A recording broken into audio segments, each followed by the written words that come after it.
What's up, everyone? This is BigPowner, and today I'm going to be making a helm. This is what you would be trying to make if you tried to do the dual influence creation that I showed earlier this week, a couple days ago. If you winded up failing it and ripping it, and you weren't able to create a good helm with the percent intelligence and percent mana, this is what you would wind up be doing. To let you know, this is round 2 on this. Um, and you need to understand that because when we do wind up getting an item, however many rounds it is, you need to understand that you can't expect for things to come out. This is a relatively cheap craft, and when I made my dual influence, I had plans to make this video also. Lucky for me, my item didn't rip. Unlucky for you guys, I then needed to get another one to do it with a rip to wind up showing the inevitable group of people what the backup plan for it was, because there's actually two things I had in mind with this craft. I had a friend, however, that wound up trying to do the initial one and wind up ripping. I let him know beforehand, dude, I had a plan for that. So he's letting me do it so that I don't have to create a second one of the helm when I already have a helm that's basically so good that I'm not going to be able to replace it unless I get like a mirror tier. I would need a 6 good stat item to replace what it is that I have. So the probability of that, I mean, it's like expected cost of like 200 exalts. And realistically, I'm not trying to do that right now. I still got slots to do. I am kind of min-maxing this character. Um, so there's a possibility that you might see some more like beer tier gear just pop up on my character if you follow my account at some point during this league. But we're focusing on this. What we're using 3 different fossils. Lucent fossil, this gives us a chance for percent mana. It also gives us a chance for regular mana. This is for the Archmage build, which mana is like the key to the build. Like, you have to be stacking mana because that gives us defenses, it gives us damage. It is absolutely necessary. It also gives us defenses in 2 ways through our arcane cloak, and it gives us damage through our Archmage. On top of this, it also gives us energy shield through our ascendancy. So mana is like the biggest deal in our build, literally. Like, it's everything. So yeah, that's why we're going for that. It gives us a chance for one of the crafted mods. It also gives us a chance for a main stat that we would be really happy with. We're using the metallic fossil. We're not going for the same things that we were before. Why? Because the percentage intelligence is not something that we can get anymore. Well, not something that we can increase our chances for. Why is that? Because there aren't fossils that increase the chances for attributes. So what we are going for is we have the Crusader Hunter helm.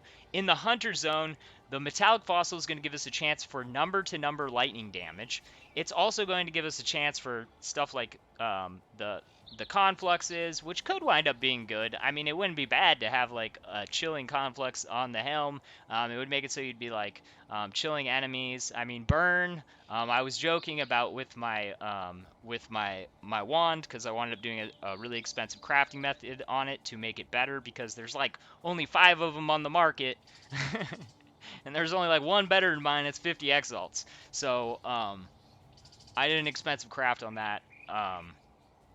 Anyways, we have those things. Obviously, we can also still wind up hitting the percentage intelligence, but that's not going to be a very big chance. On the Crusader, we have a dual mod, the negative to lightning resistance. Actually, I don't think we can roll that because 84 base. Okay, so we can't roll that. We can still, though, get some other good stuff. We have the max mana from the Lucent. We have the percentage of energy shield per second from in the suffixes, and then obviously we need big energy shield and percentage energy shield. So here we go. Okay, we got big energy shield roll, tier 10 mana, no mods. We are going to keep rolling. So here we got nice lightning resistance roll. The rest of it's just crap, though. Okay, so here we wound up getting the lightning damage to spells, but everything else is bad on it. So we are going to keep rolling. Okay, so we got an igniting conflux, we got percentage increase max mana, but the combination of low mana, low resistance, tier 3, that's just not a keeper. Okay, here we go. So we got tier 1 lightning damage to spells, a pretty high max energy shield, dual mod increased energy shield, and stun and block recovery, and we got a lightning resistance. We have 2 spaces to craft on the bottom, so one is going to be an EX slam. This is actually something good enough that I'm going to have to ask him if he wants to keep this. Why is it that I'm saying the tier 1 dual mod is so good for this build? Why is it that I have it on mine? Why is it something that I went for? Why is it that I have it on my gloves? Stun and block recovery is kind of important, and we only have a few number of places where we can really pick this up.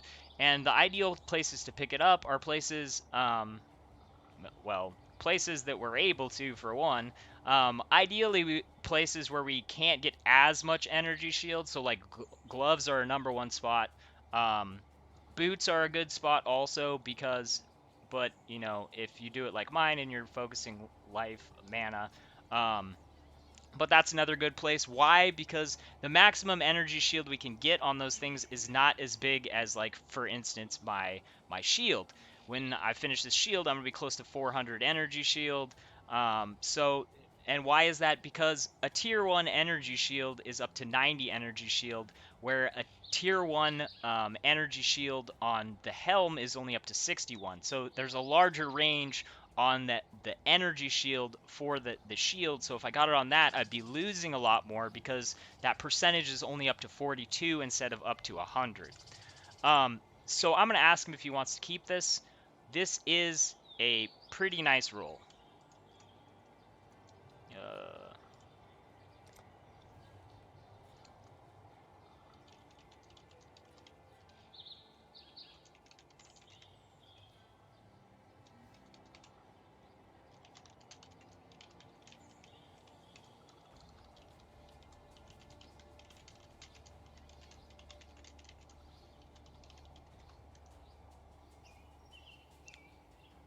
The top is really nice on this. Obviously, we could get a tier 2 or a tier 1. We have 15 resonators left.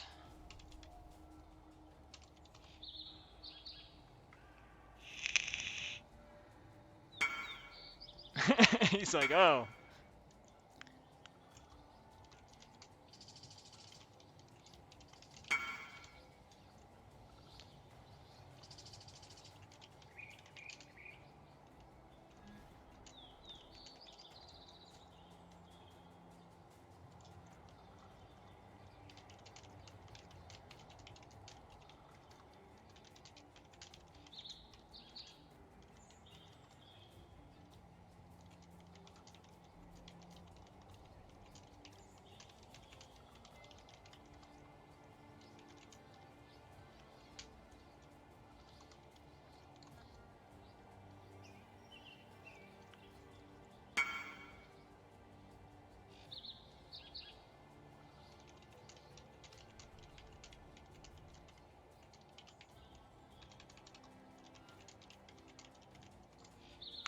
So at this point, he has invested with a little bit under 2 exalts in the crafting.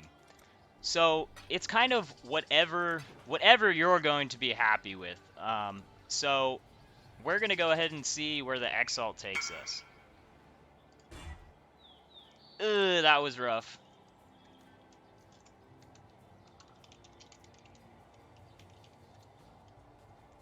That didn't turn out very good.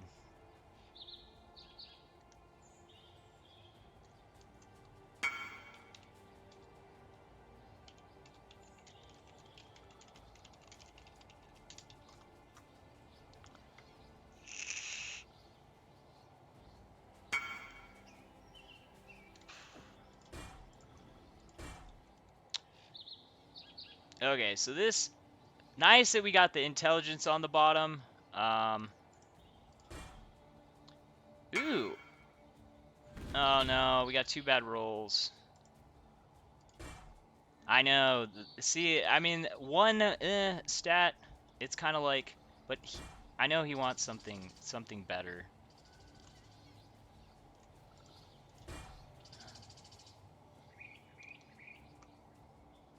All right, let's load up the next round. At some point though, sometimes you got to be like, the thing that there's 2 sides to it. On one side, you have to be like, am I gonna get something better, or do I want to keep on investing till I get something better than this item? The other side of it is, you know, with as expensive of a base as I have, with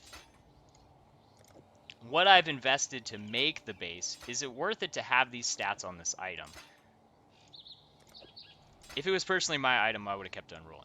Or I would have Exalt slammed and seen what I got. Because if you got something like the energy shield recharge, or you know, another one of the good mods, then 100% it would have been a keeper, because then you're crafting on one thing, and you know, which having a slot open to craft is, you know, a really useful thing when you're putting a build together. But we're only halfway through the resonators.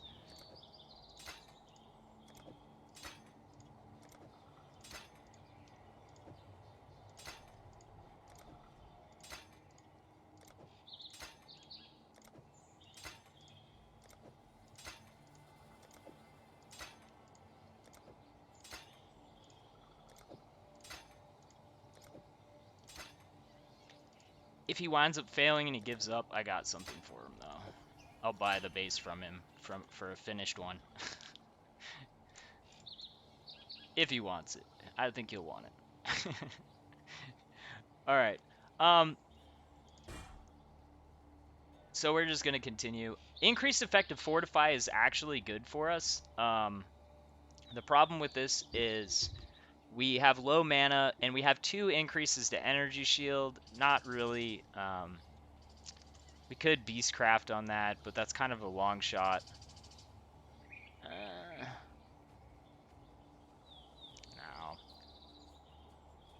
It's not really what we're shooting for. We do have the increased effective Fortify, which we use Fortify through our shield charge, but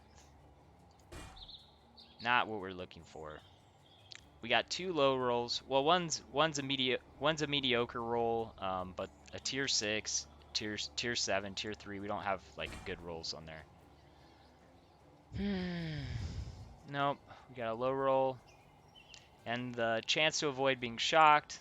I mean, it's something, but not something good.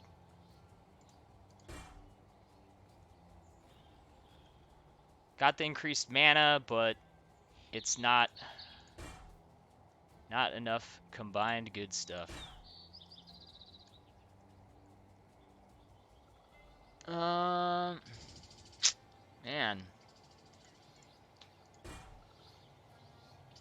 Cold damage. Come on, baby.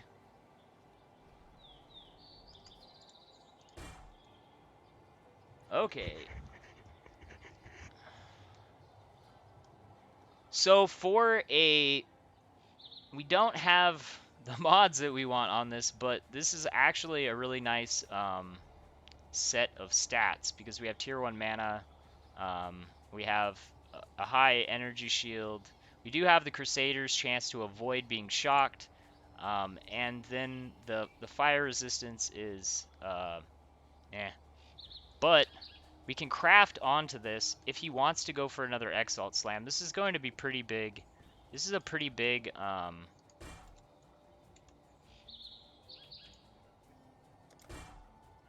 so it's got pretty good energy shield, and then a tier 1 mana.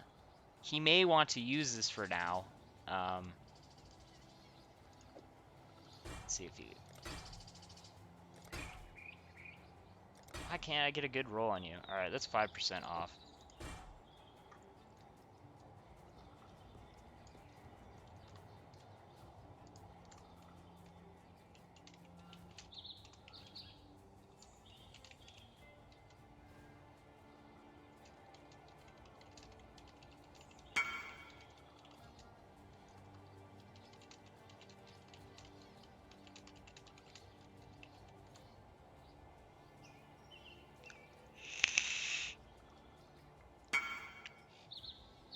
that's kind of what I figured, that he would want to keep that, because like I said, this is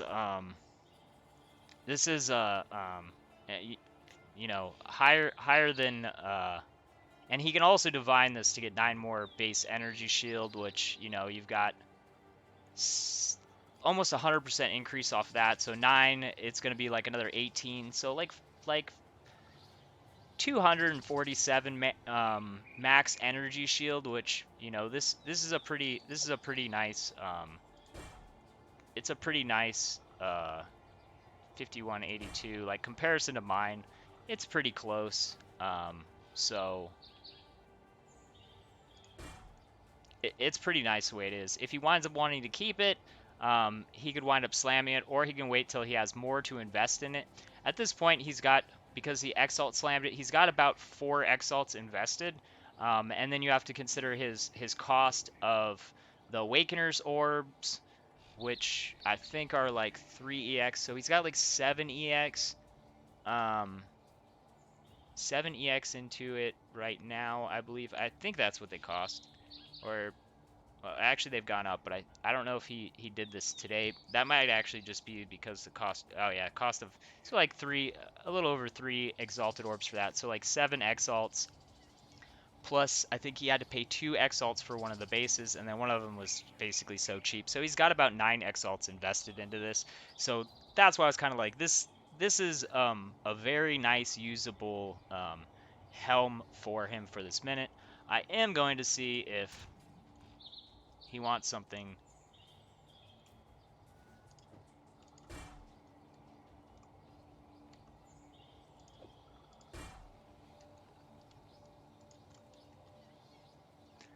Um, Maybe we'll work out some type of a trade. Um, because I don't know if he's actually really trying to get something, or if he just wants something really strong for the build. Anyways, thanks for watching. If he winds up trading me, I'll probably wind up re-rolling the helm and going for dual influence mods on it. If he winds up keeping his and wants to try again on it later, then maybe we'll do a continuation of this video. But for now, thanks for watching. Peace out.